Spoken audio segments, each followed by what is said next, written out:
Fantastic. It's so great to be here. My name is Marcus.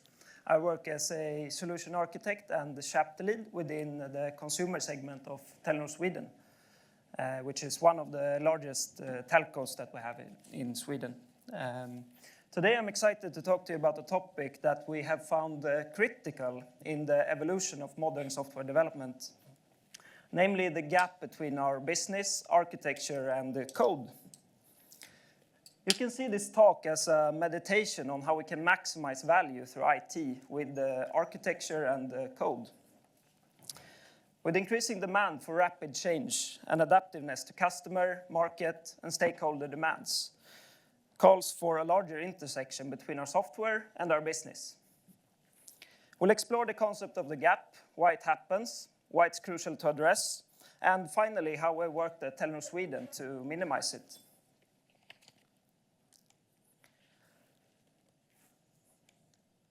There we go. A common metaphor that you often hear is that architecture serves as the bridge between business and code. And while this seems logical, I believe it's an oversimplification. Instead, I'd like you to think of business, architecture, and code as different lenses through which we see the same light. Just as light can appear as different colors depending on what lens you use, business, architecture, and code are different perspectives on the same underlying system. The goal isn't just to connect separate things, but to align the lenses so we're all seeing the full spectrum clearly. The gap appears when the lenses aren't properly aligned and we start to see fragmented colors or perspectives. Business looking at one thing, code sees another, and then architecture struggling to unify them. The wider the misalignment, the more disjoint things become, making change and adaptation more difficult over time. The challenge is to bring the lenses together so that we're all seeing the full spectrum clearly, so that business, architecture, and code are in perfect sync. We want the overlap to be as big as possible. One of my recent interest areas has been value, both in the philosophical sense of what's good and what's better, but also more practically, what is business value in an organization and how would you go about delivering more of it? Mark Schwartz is an award-winning CIO that currently works as an enterprise strategist at AWS. In his book, The Art of Business Value, he defines business value as an hypothesis held by the organization's leadership as to what will best accomplish the organization's ultimate goals or desired outcomes. And the more I think of it, the more I see that value is truly at the core of everything, both what we do and who we are. So to be great at IT, we must be great at delivering value. But I haven't found that to be a very easy task. My takeaway from this quote is that to maximize value, we need to maximize the time that we spend on our ultimate goals. We have found that Temporal is a value enabler, allowing us to focus on what is key to our business, to ensure adaptability in a changing business context. One of Telenor's goals are to sell more subscriptions with a higher customer satisfaction at a lower cost. Our mission as architects and developers is to do our very best to support this goal. With Temporal, we have successfully aligned technology with our business goals, increasing the value that we can deliver through IT. We have increased the success rate for our checkouts, ensuring that we never lose an order, so no lost revenue because of technical failures or network outages. The response time for our checkouts has improved by over 15 times, ensuring a great customer and agent experience. Each year, the iPhone launch is a very big event for us. We see a huge spike in traffic to both our stores and our websites. For many years, we needed specific campaign sites and a queuing mechanic to manually process the orders after the event was done. But with Temporal, we have successfully launched on live systems, handling the significant spike in traffic with a durable, elastic, and resilient order intake. Development throughput in teams using Temporal have gone up significantly. With much less technical plumbing, we ensure that we can respond faster to changes in our business. It's been a bumpy road, and we had to overcome hurdles in both mindset, in our architecture, and our code. Before we dive in, a little bit of information about Telenor Sweden. We're part of Telenor Group, which is one of the oldest publicly listed companies in Norway, founded in 1855. We entered the Swedish market in 2005, and since then we have expanded our services to include mobile, broadband, digital TV, and various business solutions such as mobile workforce management and IoT services. And with a rich history comes complexity. On the screen here you see some of Telenor Sweden's key mergers and acquisitions. In 2005, we acquired Bredbandsbolaget, a fixed broadband provider at the time, taking over their fiber network, broadband, and TV services. A year later, in 2006, we acquired another broadband provider, GlocalNet, and we acquired Vodafone Sweden's network and customer base, gaining roughly 1.5 million customers overnight. And 2011, we brought Canal Digital's cable and IPTV under the Telenor brand. The mergers and acquisitions led to a very complex IT environment, still showing traces of multiple legacy brands. And 2018, it was clear that our architecture at the time would not be supporting the needs for our future. So we needed a digital transformation. And roughly 1 year later, in the beginning of 2019, which is also when I joined Telenor, we began the execution of our digital transformation in a program called Voyager. We built a modern technology stack, introducing an event-driven microservice architecture with hundreds of microservices, all while adhering to TM Forum, which is a global industry telecom standard. Technologies included Java, Spring Boot, Rabbit, Kubernetes, everything hosted in the cloud in AWS. And our transformation was successful. We migrated our entire mobile customer base onto our new business support system, responsible for subscriptions, billing, customer management, and much more. It wasn't a simple feat.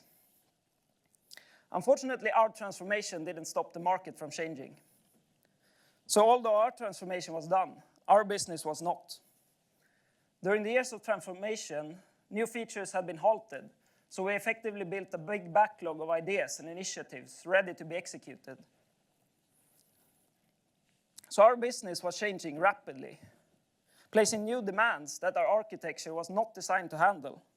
This led to an architecture that was growing and expanding, but it wasn't changing together with our business. Our architecture remained static, and we continuously found ways to fit in new requirements into existing boxes. The result of a changing business and a static architecture became spaghetti code. Code that wasn't very adaptable, we were leaking context across domains, we had a complex execution paths and a lot of duplication. So although we had the most modern technology stack, over time we could see that the gap between our business and IT were growing. So our transformation was good. We were successful in migrating everyone, but we weren't really satisfied, and we felt that we could do more. We wanted to be great. We wanted even shorter time to market, better predictability, and more stable systems. We wanted what every manager just dreams of, right? We wanted business value with every line of code, where every change reduced the risk of further changes. Why should we spend a lot of time on technical complexity when in the best of world, each line of code is directly delivering on a business process? We wanted more reusability and less time spent on technical plumbing. We wanted scheduling, rate limiting, and retries as native aspects of our software, rather than having separate libraries for everything implemented everywhere. To understand why the gap occurs, let's take a look at the first principles. We know our business keeps changing as a response to customer and market demand. And our our software must change alongside it. So our software is never done. It will keep evolving. And our business was changing rapidly, producing ideas, and we worked hard to solve the needs of each idea and initiative. Our code was changing rapidly. So our business produced demands, which in turn shaped the code. However, we failed to adopt the overarching business mechanics that we needed. So we needed to code a lot. We asked ourselves, how was it not possible to benefit from more usability, having multiple teams solving more or less the same problem? Is the business model really changing that much? We realized that our architecture was evolving and changing, but it wasn't changing together with our business, and it wasn't evolutionary. We were addressing the business requirements, but not the underlying business mechanics. Our architecture wasn't changing together with our business. It remained a static representation of an outdated mental model. Our code was complex and not very transparent. For an evolutionary architecture, we need code to be adaptable and focused on the core of our business. So this is where we found our weak link. We treated architecture as an IT issue rather than a business issue. And this is what had created the gap.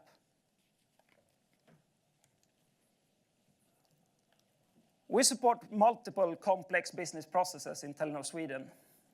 And we offer them through multiple channels, each with their own backend for frontend that interacts with our backend microservice stack. And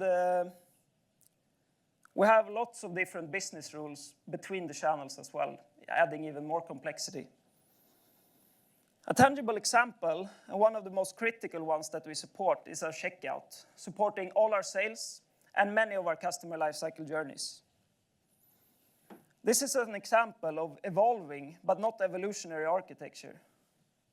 It wasn't very close to the business process that it realized, and the gap was quite large.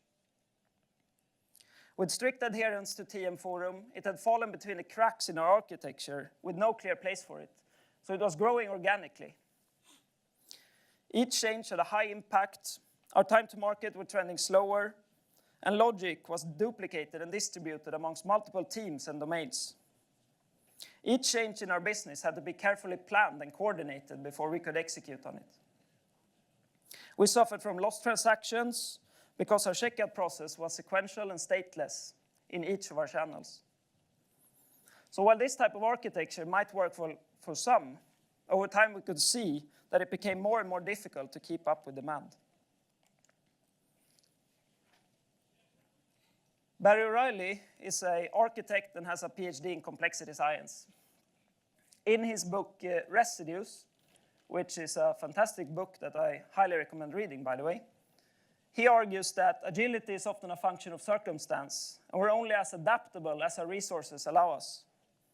And although we were doing good, delivering on initiatives, our resources weren't allowing us to be very agile. To support our business, we coded a lot of complexity that were hidden from an outside perspective. This was further increasing the gap. Our business cares about metrics such as customer satisfaction, revenue, and time to market. And they want automation that supports the business model and works seamlessly for our customers. Rarely do they care about state machines, event sourcing, rule engines, resilience patterns, and all the other technical solutions that go into realizing each idea. O'Reilly argues that the focus of code is to be correct. And developers often write code in a deterministic way, which you're well aware of at this moment. Meaning that the execution path must be the same every time, that the same input always produces the same output. Architecture, on the other hand, should not focus on correctness. Architects should focus on criticality and designing a system or an architecture that can function across a wide range of future functionality. A critical architecture can adapt and survive in many future scenarios, including those that it had not been intentionally designed for. By building with criticality in mind, systems can effectively manage both the expected and unforeseen challenges, ensuring stability and performance across diverse scenarios. Criticality emphasizes the importance of flexibility, scalability, and robustness in handling a dynamic and unpredictable environment. It's impossible to know or to plan everything for our future, so we need to be prepared for the unknown. To increase the intersection and to be evolutionary, meaning supporting a changing business environment, architecture must be approached with criticality in mind. To achieve a shorter time to market, knowing that our code will keep adapting to changes, it must be transparent, making future change more straightforward. We identified, without having words for it at the time, that a critical architecture and transparent code without a lot of plumbing is the algorithm to ensure a large overlap. A critical architecture is vital for meeting the known and unknown future demand, and our focus must be on the mechanics that our business needs, not only the specific requirements of each idea or initiative. We need to ensure a resilience in our business, meaning a continuous ability to deliver on our business's ultimate goals.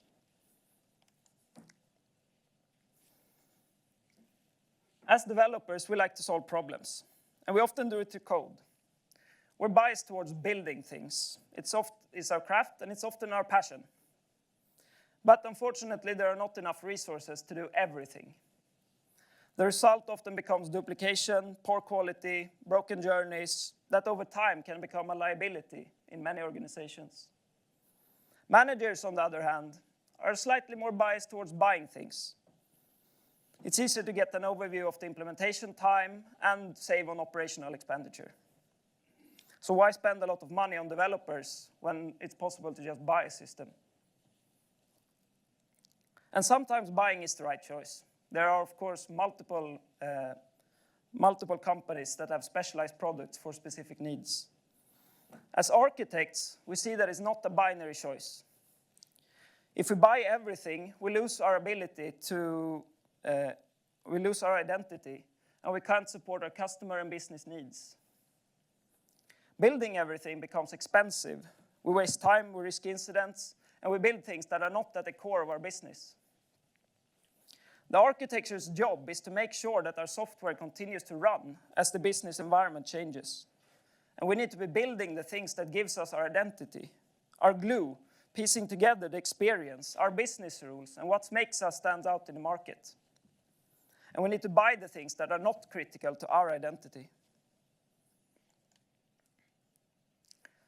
Let's go back to the checkout for a more tangible example of how we work to close the gap in Telenor. My first task as an architect was to rethink and redesign our checkout and order intake. The idea was to introduce a sales order to ensure resilience while encapsulating the process in a single place. I started looking at what you can see here on the screen, the result of evolving code without any clear architecture for it. I had to untangle the implementation of our existing process and all its permutations across channels and domains. Our checkout contains everything from reservations, agreements, cash payments, creating bill accounts, and all other CRM entities. Everything that's required to later fulfill on the order. Additionally, I know that we were doing order orchestration and had state management needs in multiple other domains. Each had their own unique implementation, and we needed a generic and reusable way of doing this. My first approach with my developer background was, of course, to design and build a platform that could be used in all places. Using tools that I already know with state machines, rule engines, resilience libraries, and a homegrown task-based execution environment. Of course, this turned out to be quite complex. And of course, it did not at all align with the principle of building only what is key to the success of our organization. I found myself reinventing the wheel again, and I wasn't thinking like an architect, and I needed a shift in mindset. Together with colleagues, we explored multiple other options, such as BPM tools and other types of solutions that could suit our needs. But none really felt right. We needed to do less technical complexity while consolidating our business rules and business processes into a single transparent workflow. with strong ownership of our business logic and business rules. And it had to be able to endure in a changing environment. And then we found Temporal, a workflow engine guaranteeing process completion, where developers write business logic, not the plumbing code. Workflows in Temporal, as you know, run reliably. So even if our services fail, the workflow will complete. State is stored durably, so we would never lose progress. So no more lost transactions, no complex resilience patterns, state management, or custom failure handling code. It sounded too good to be true, to be honest. It directly aligned with the principles of criticality and transparency. Using Temporal and with the principles in mind, we redesigned the process to be closer to the business process that it realized. The technical implementation was designed with our business mechanics in mind, considering both known and unknown future demand. Using Temporal, we consolidated the checkout process in a single resilient workflow that can easily absorb change, and it can be used from all our channels. And importantly, Temporal provides us with a reusable technology that we can also use in all other domains with state management and durability needs. So we designed it as a single workflow, where each step in the business process is clearly represented as an entry in the workflow. Activity retries for network failures and service downtime ensures checkouts that never fail unexpectedly. One of my favorite features of Temporal is the saga pattern and the built-in compensation logic. It gives us safe cancellations and timeout handling. We depend on a third-party provider for credit information when a customer signs up with Telenor. Historically, we've had problems during high-peak sales moments where we overload the integration and it basically goes down, disrupting our ability to sell. Not great. With Temporal, we use the built-in rate limit functionality to be able to throttle the traffic, protecting ourselves from both third-party and our own limitations. We use signals and timers for in-loop human interventions, such as agents overriding credit limits or customers signing agreements. So we leverage Temporal capabilities for all the technical complexity while maintaining strong and full ownership of all our business rules. I would say we successfully closed the gap in this process. Let's go back to the more abstract. Business architecture and code can be viewed as three lenses on the same underlying system. The value lies within closing the gap, aligning the three lenses. Software developers must focus on adaptability, guided by the principle of transparency, avoiding tight coupling between application and business logic. And we need to spend the most amount of time possible on logic that directly contributes to the success of our business. Obvious, but easier said than done. We recognize that for an organization to respond well to business changes and to ensure an evolutionary architecture, architects must remain focused on the principle of criticality. And business must be there to guide in a changing environment.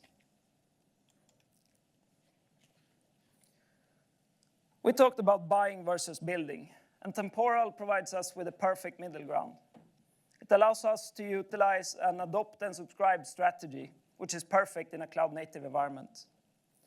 With durable execution, Temporal directly supports criticality because future business demands can easily be absorbed in the workflow. Temporal provides a common language between our business, architects, and developers. It's clear-cut that each entry in a sequence diagram or a business process are represented as an activity in the workflow. The transparent nature of the code focused on business processes intersects well with the principle of criticality, allowing for an architecture that can change and adapt over time. Temporal ensures an intersection of all three lenses with enhanced code transparency and the built-in durability. And most importantly, as per Temporal's promise, code business logic, not plumbing, we can achieve our goal of delivering business value with every line of code.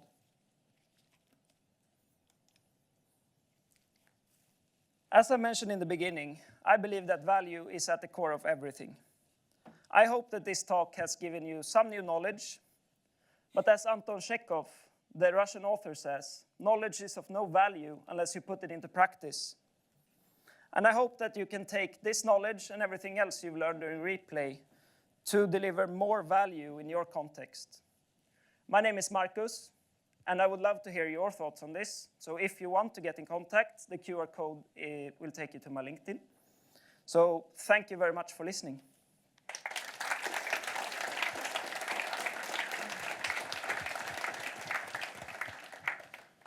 Okay, questions?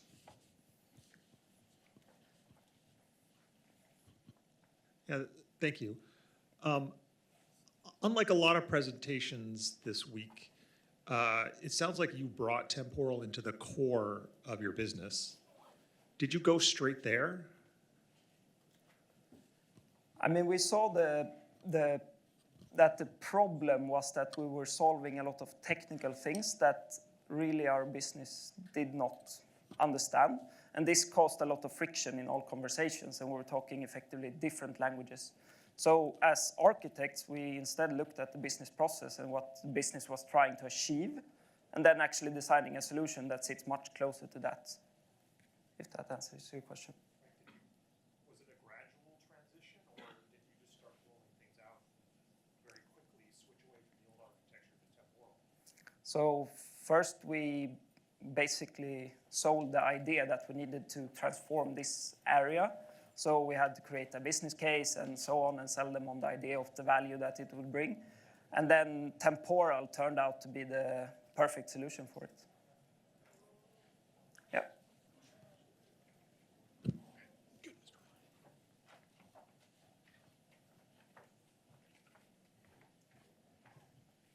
You mentioned selling the value of Temporal, and from talking to other people at Replay, that's something that a lot of people need to do. And I was wondering if you have any advice for the people in this room about how to express the value of Temporal. If they're facing resistance, maybe from an architect that wants to do things in the old way and doesn't necessarily see the value of Temporal, do you have any advice for how they can convince them that it's the right choice?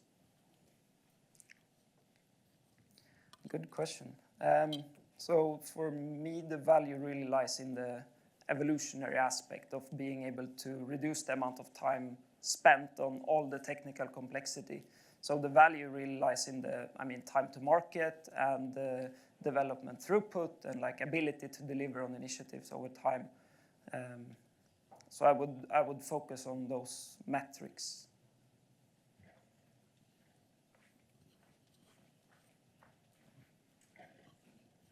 This might be slightly a bit detailed or technical.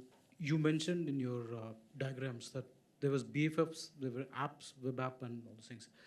But then in the later transformation, you replaced all the BFFs with Temporal. Is that a correct understanding? Yes. So in that case, what I understood so far is that Temporal allows you to execute your business flow. But then how does it help you in the interactive nature of a session when a user is trying to put an order? So let's say we started a workflow, but then the next step probably is an automated step, or maybe user needs to put an input. So how was this solved basically? That's a typical when you try to put in a workflow as a BFF. Yeah, it's a good question. So we basically consolidate, or our mission is to consolidate a lot of the business logic that we had in the BFFs and move them down into a more reusable and consumable way for all our channels. So we moved a lot of the logic from there, allowing our front ends to directly integrate with the kind of experience of the checkout and order process. And basically by removing the complexity, they will then perform a checkout, will capture the order, and then we do the processing, updating them with states, and they do polling. So they will poll and they will get a new state, and then they will act on it, changing accordingly. Behind you. Thanks, nice talk. You mentioned that Temporal overspans everything. How do you deal with actual code ownership? Is it like a team? Is it co-shared, or how do you step on others' toes, or So we don't have any central implementation of it in that sense. So at the moment we have one team. So how we separate it is namespace per domain, more or less. And we have designed our organization to our architecture. So one team, one domain, one namespace, and they manage all the workflows in there. And that will allow us to expand over time. Okay, another round of applause, please. Thank you.